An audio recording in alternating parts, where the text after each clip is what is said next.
Эфирда яңалыклар вакыты, студияда Алсу Нуриева. Исәнмесез? Бүгенге чыгарылышның төп темалары. Традицион җыелыш. Ознакай нефтчеләре Татнефть хезмәт коллективларының зур конференциясендә катнаштылар.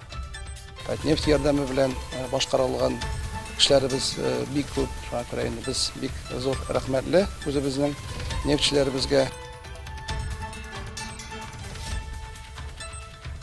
Бергә тапшырабыз. Мәгариф һәм фән өлкәсендә күзәтчелек буенча республикада бөтен Россия акциясы уза. Чынлап әйткәндә, борчылмыйм. Балаларыбызның нәрсә кичергәнен күрү үзебезгә дә бик кызык.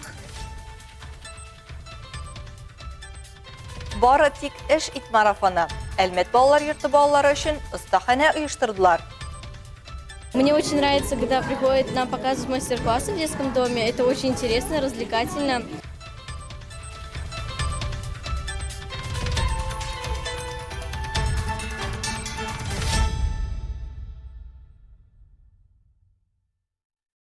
Ознакай нефтчеләре Татнефть хезмәт коллективларының зур конференциясендә катнаштылар. Традицион җыелышның быелгысы беренче тапкыр видео элемтә форматында узды. Очрашуда иң мөһим мәсьәләләр хакында җанлы әңгәмә барды. Тулырак мәгълүмат Эльмира Шәрифуллина сюжетында. Конференциядә катнашучыларга Татнефть компаниясының узган елдагы күрсәткечләре, уникаль технологияләр кулланылышы хакында фильм тәкъдим ителде. Фонтаном с дебитом 120 тонн в сутки открыто уникальное ромашкинское месторождение. Супергигант, который вошел в десятку крупнейших в мире. Потенциал ромашки не исчерпан и сегодня. Яңа форматта үткәрелгән конференция компаниянең ил буенча һәм чит илләрдәге 20 мәйданчыгын берләштерде. Татнефть генераль директоры Наил Мәганов турыдан-туры видеотрансляция аша чыгыш ясап, глобаль мәсьәләләр хакында сөйләде, делегатларның сорауларына җавап бирде. Азнакайда узган конференциядә муниципаль район башлыгы Марсель Шайдуллин, Татнефть компаниясының социаль үсеш буенча генераль директоры урынбасары Рөстәм Мөхәммәдиев, Азнакай нефть һәм газ чыгару идарәсе начальнигы Алмаз Фәритов та катнашып, нефтчеләргә хезмәтләре өчен рәхмәтләрен җиткерделәр. Катнашучыларның сорауларына җавап бирделәр. Конференция буенча күп шәһәрләрдән бу җыелышта катнаштылар.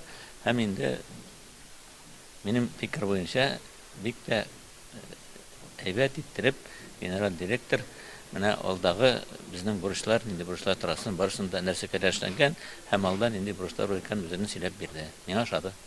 Татнефть җәмгыятенең аның роле бик зур Азнакай районында. Менә кайсы өлкәне алсак та бөтен җирдә менә шушы Татнефть ярдәме белән эшләнгән эшләр, Татнефть ярдәме белән башкарылган эшләребез бик күп. Шуңа күрә инде без бик зур рәхмәтле үзебезнең нефтчеләребезгә. Безнең инде районда иң зур коллектив, наверное, 800 кеше бездә эшли. Инде без Рустам Набилович белән безнең объектларны карап чыктык. Үзебезнең нинди яңалыклар бар, шуларга нәтиҗәләр ясадык. И быелга инде үзебезгә яңа бурычлар куйдык. И һәм без аларны үтәрбез. Соңыннан хезмәт алдынгыларына дипломнар, медальләр, истәлек бүләкләр тапшырылды. Эльмира Шәрифуллина, Рөстәм Әкбәров, яңалыклар вакыты Луч Әлмәт телекомпаниясе. Мәгариф һәм фән өлкәсендә күзәтчелек буенча федераль хезмәт инициативасы буенча республикада бергә тапшырабыз бөтен Россия акциясы уза. Әлеге чара ата-аналар тарафыннан бердәм дәүләт имтиханын тапшыру көне итеп үткәрелә. Бу көн ата-аналарга имтихан үткәрү процедурасы белән танышу мөмкинлеген бирә. Бөгелмәнең 1 номерлы мәктәбендә узган имтиханны Айгөл Шәрәфиева күзәтеп кайтты. Ата-аналар башта күрсәтмә ала. Имтихан бирү өчен үзең белән бары тик паспорт, ручка һәм сугына алырга мөмкин. Бу көнне чыгарылыш сыйныф укучылары урынына аларның ата-аналары имтихан бирә. Шул рәвешле алар бердәм дәүләт имтиханы процедурасы белән шәхсән таныша. Бергә тапшырабыз бөтен Россия акциясендә ата-аналар, шәһәр администрация вәкилләре катнаша. Честно говоря, не волнуюсь. Чынлап әйткәндә, борчылмыйм. Балаларыбызның нәрсә кичергәнен күрү үзебезгә дә бик кызык. Быел әти-әниләр тарих буенча белемнәрен сынап карыйлар. Ата-аналар алдында имтиханның кыскартылган варианты. Акция өчен имтихан эшләренең махсус вариантлары эшләнгән. Алар гадәти 3-4 сәгатькә түгел, кыскарак вакытка 1 сәгатькә исәпләнгән. Акциянең максаты ата-аналарны бердәм дәүләт имтиханы процедурасы белән таныштыру. Анда ата-аналар, җәмәгатьчелек, хакимият вәкилләре катнаша. Быел 2024 елда тарих фәнен 43 бала сайлап алган һәм тапшырачак. Бу 11 сыйныф укучылары. Экзамен нәтиҗәләрен ата-аналар имтиханнан соң ук белде. Алар педагогларның имтихан эшләрен тикшергәнен көтеп торды. Айгөл Шарафиева, Зирак Сәйдкулов, яңалыклар вакыты, Әлмәт Луч телекомпаниясе. Бердәм дәүләт имтиханы иң катлаулы имтиханнарның берсе. Аның чик бирүгә карап, укучының язмышы хәл ителә дисәк тә була. Имтиханнарны тапшыруга әзерләүдә мөһим рольне әлбәттә укытучы хезмәте уйный. Сыйныф җитәкчеләренә айлык өстәмә түләүләр 2 тапкыр артачак. Мондый карар 100 меңнән азрак кеше яшәгән торак пунктларда урнашкан мәктәпләрдә сыйныф җитәкчеләре һәм колледжларда төркемнәр кураторларына кагыла. Өстәмә түләү 10 мең сумга кадәр артачак. 2020 елда кертелгән сыйныф җитәкчелеге өчен федераль өстәмә түләү бүгенге көндә барлык төбәкләр өчен 5 мең сум тәшкил итә. Тиешле йөкләмәне Россия президенты Владимир Путин 29 февральдә федераль җыенга юлламасы вакытында бирде. Бүген регионнар белән идарә үзәгенең ВКонтакте төркемендә узган туры эфирында Татарстанның фән һәм мәгариф министры Илсур Хәдиуллин кунак булды. Ул мәгариф өлкәсе ничек үзгәрә, цифрлаштыру укучыларга һәм педагогларга ничек ярдәм итә, мәктәпләрдә һәм балалар бакчаларында куркынычсызлык чаралары ни дәрәҗәдә көчәйтелә, шул һәм башка сорауларга җавап бирде. У нас появился национальный проект «Беспилотная авиационная система» с 1 января 2024 года. И мы активно принимаем участие. Всего принимая участие в этом конкурсе, это огромный серьезный был конкурс, выиграли всего 30 регионов. Среди 30 регионов есть Татарстан. У нас 18 школ и еще один техникум. Илсур Гәрәевич сүзләренчә, быел 8 мәктәп һәм 3 өстәмә корпус төзелә. 9,500 урынлык биналар 1 сентябрьдә балаларны кабул итәргә тиеш. Шулай ук 2000-гә якын урынга исәпләнгән 9 балалар бакчасы да барлыкка киләчәк дип белдерде министр. Әлмәт суд районы буенча җәмәгать судьялары бинасында гадәттән тыш хәлләр килеп чыкканда ведомстволар арасындагы эшчәнлекне җайга салу һәм гамәли күнекмәләрне эшләп карау максатыннан уку узды. Биредә суд эшчәнлегенең билгеләнгән тәртибен тәэмин итү буенча суд приставлары, гадәттән тыш хәлләр министрлыгы, Ичке эшләр министрлыгы һәм ашыгыч медицина ярдәме хезмәте вәкилләре катнашты. Бүген Татарстан Республикасында 71 бинада урнашкан 190 җәмәгать судьясы бар. Аларда мондый чаралар даими үткәрелә. Кызганычка каршы кешеләр мондый чараларга җитди карамыйлар. Мисал өчен, сигнал ишеткәч хезмәткәрләр әкрен генә чыга. Биредә безнең хезмәткәрләр оператив рәвештә киенүе, коллегаларының бинадан китү-китмәвенә игътибар итүе һәм әлбәттә суд биналарында һәрвакыт күп килүчеләр бар. Шуңа күрә аларның да бинадан чыгуларын карау өстендә максималь дәрәҗәдә әйбәт эшләүләре мөһим. Өйрәнүләр турында тулырак мәгълүматны иртәгә яңалыклар чыгарылышында карый аласыз.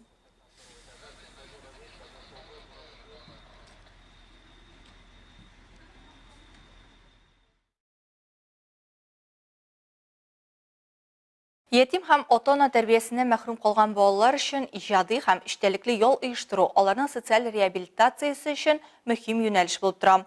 Шул максат белән Сәүдә икътисад техникумы волонтерлары командасы беренчеләр хәрәкәтенең «Просто действуй, бары тик эш ит» марафоны кысаларында Әлмәт балалар йорты балалары өчен мастер-класслар оештырды. Анда безнең төшерү төркеме булып кайтты.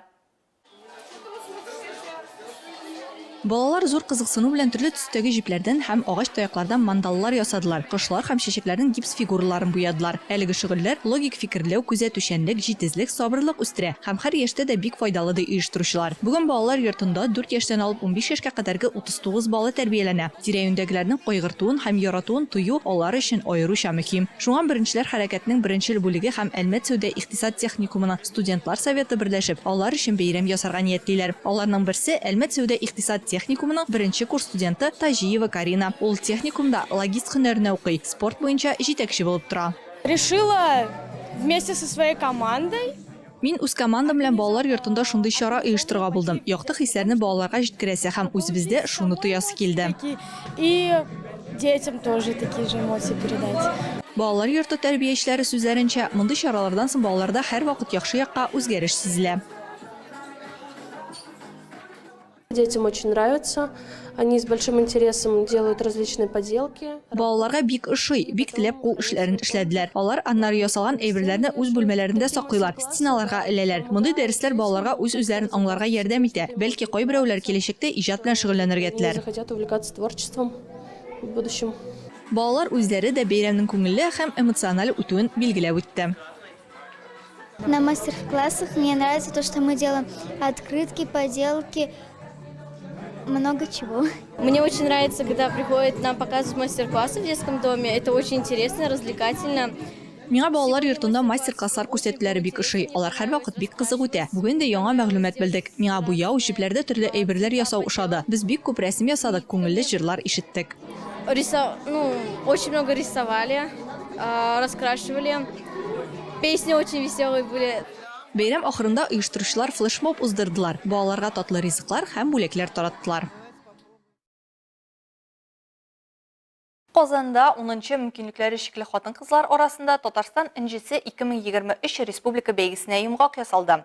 Аның финалистлары Татарстанның төрле почмакларыннан төрле инвалидлык формалары булган 9 кыз булды. Әлмәтне 2 конкурсант тәкъдим итте. Дөнья инҗесе титулын яулаган Екатерина Гущина һәм артистик инҗе исемендәге Айгөл Мөхәммәтҗанова. Һәр кыз үзе турында алдан язылган видео визиткалар ярдәмендә сөйләде. Алар шулай ук жюри әгъзаларына үзләренең иҗади номерларын тәкъдим иттеләр. Аннары экспертларның сорауларына җавап бирделәр. Фестиваль ел саен Мәрхәмәт, Милосердие хатын-кыз депутатлар берләшмәсе, Хезмәт, мәшгульлек һәм социаль яклау министрлыгы һәм Татарстан Республикасы мәдәният министрлыгы ярдәме белән үткәрелә.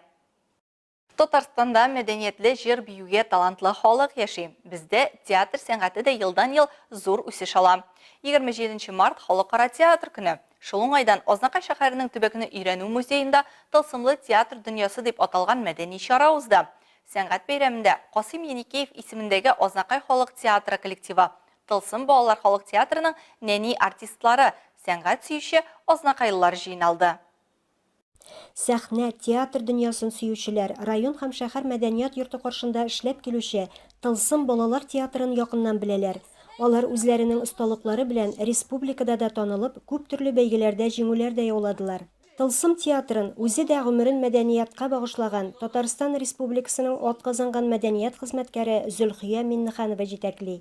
Төбәкне өйрәнү музеенда узган чараны район башлыгы урынбасары Роза Галиева ачып, Тылсымга һәм аның җитәкчесенә яңа уңышлар теләде. Барлык белемнәрегезне җиткергән өчен сезгә озын гомер телибез һәм сезгә җыручы балаларыбызга, театр яратучыларыбызга иҗади уңышлар теләп калабыз. Тамашага мәдәният хезмәткәрләре, балалар, иҗтимагый үзидарә җитәкчеләре чакырылган иде.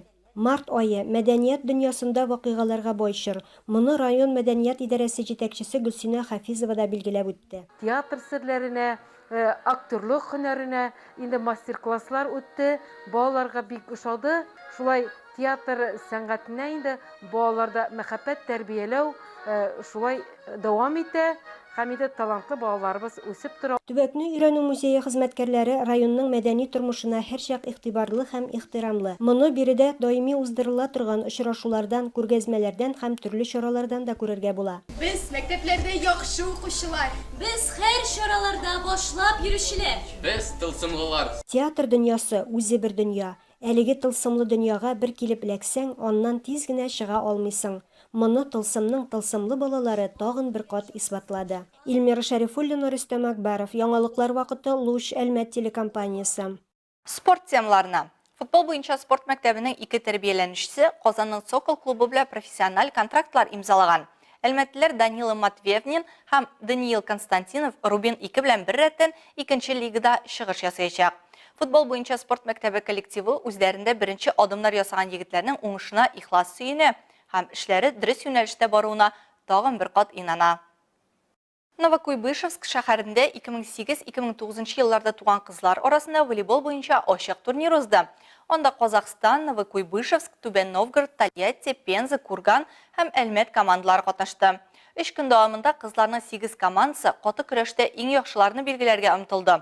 Әлмәтлеләр казахстанлыларга отылып турнирның көмеш призерлары булдылар.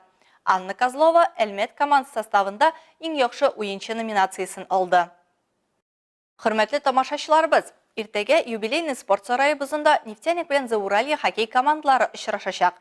Петров кубогы чирек финалының 6-нчы матчы 18:30 башланачак. Уенга килә алмаучыларны Луч телеканалы каршына хоккей матчының туры трансляциясын карарга чакырабыз. Исегезгә төшерәбез. Шимбә 23 мартка алынган билетлар яңа датага туры килә.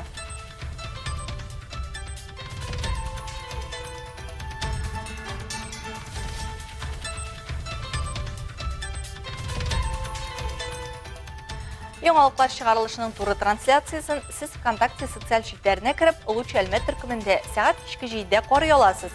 Безнең иң кызыклы сюжетларыбыз да рәсми аккаунтларыбызда урнаштырыла. Сәламәт булыгыз, безнең белән калыгыз. Бүгенге чыгарылышта шулар иде. Мин Алсу Нуриева һәм монтаж операторы Динара Гайнетдинова сезнең белән саубуллашабыз. Исән-имин булыгыз.